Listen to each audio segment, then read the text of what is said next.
या पार्सल वाली भतीजवा के मौसी हिलाइबू की छपरा हिलाइबू ओहो लागता की पटाना में घाटाना करइबू फिर से बवाल करे भतीजवा के मौसी कहा दिया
हिलाइबू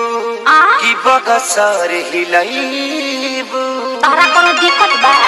की गोरखपुर देवरिया में गालनी सवई देखो फालतू बात ना कह देते जाने भतीजवा के मौसी कहा दिया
खड़े देखाइबू तब का की जतरो बनइबू अरे हटा मुंह देखला